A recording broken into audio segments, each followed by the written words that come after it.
So you did start the business, got it sort of rolling. So what were the first few months of that like?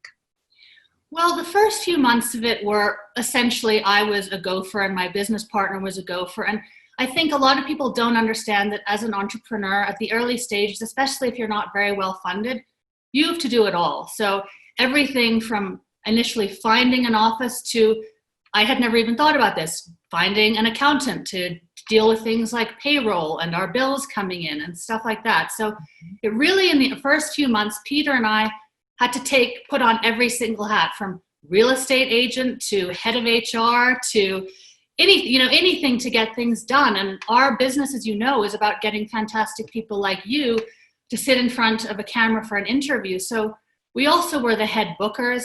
We did all of the prep, interview questions. We even edited the transcripts and things like that. And so I think actually, instead of being really well funded, which we were not, I think that was lucky because it forced both he and I to understand every aspect of the business.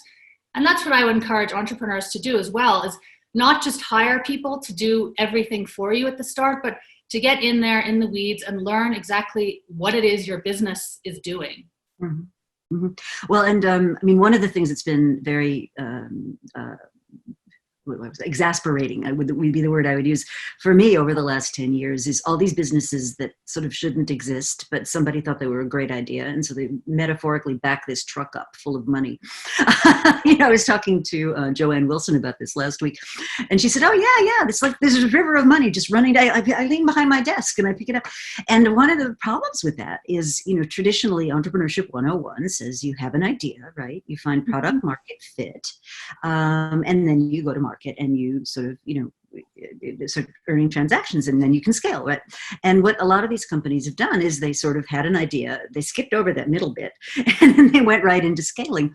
And so what we found, and it took a lot longer than I expected it to, but what we're finding now is a lot of those businesses are in kind of an emperor has no clothes moment where, they're just not economically viable. So I kind of applaud you for doing it the sort of entrepreneurship 101 way.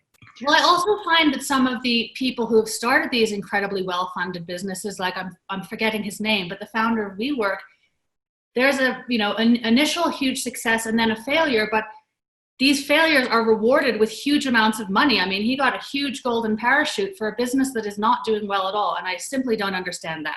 Mm-hmm. Yeah, it just sort of defies logic. Well, my theory on this is that it's partly a byproduct of income inequality because you've got all these people with all this money. You've got zero interest rates, basically. So what are you going to do with it? There's only so many pairs of pants and yachts and airplane flights you can take. So it goes into anywhere it can find. And so it's just like and I think also when you think about the multiple round investors, the early guys are betting that somebody will come along later and bail them out.